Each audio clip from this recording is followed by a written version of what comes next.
Welcome to Grandma's kitchen. இன்னைக்கு நம்ம பார்க்க போறது ஒரு ஜவ்வரிசி உப்புமா.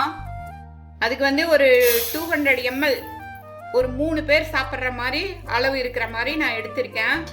இதை இப்போ நம்ம 8 hours நல்லா சோக் பண்ணிடணும். அடுப்பில் வாணலி வச்சுருக்கோம். அதில் ஒரு 3 ஸ்பூன் அளவு எண்ணெய் இப்படி நல்லா சுற்றி போட்டோம்னா வாணலியில் நல்லா ஒட்டாமல் வரும். ஒரு 3 ஸ்பூன் அளவுக்கு எண்ணெய் போட்டுடலாம்.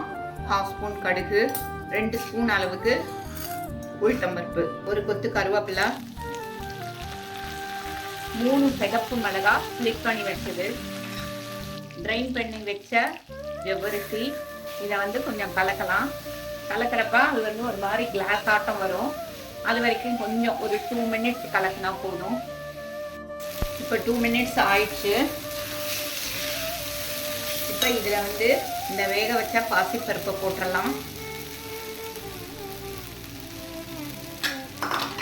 போட்டுட்டு இதுக்கு தேவையான அளவு உப்பையும் போட்டுடலாம். நம்ம அப்போ தான் நல்லா கலந்து வரும். இதை நல்லா கலக்கணும். நல்லா சூப்பராக கலந்தாச்சுங்க. பாருங்கள், கிளாஸ் ஆட்டம் வந்துருச்சு. நல்லா இது ஜவ்வரிசி ஊறிச்சுன்னா ஒரு 10 நிமிஷத்துலேயே நம்ம இது செஞ்சிடலாம். ரொம்ப ஈஸியும் கூட. இப்போ இது நல்லா கிளாஸ் ஆட்டம் ஆயிடுச்சுங்க. இப்போ இதில் நம்ம கொஞ்சமாக லெமன் பிழிஞ்சிடலாம்.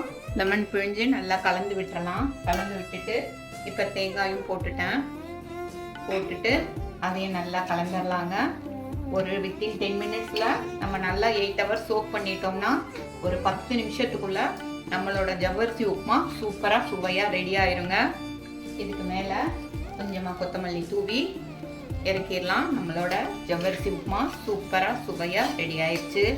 சின்ன சின்ன டிப்ஸ் நான் சொன்ன மாதிரி அதே அளவில் ஃபாலோ பண்ணிங்கன்னா அப்படியே ஆப்டாக இதே மாதிரி பொலப்பொலான நல்லா டேஸ்ட்டாக வருங்க.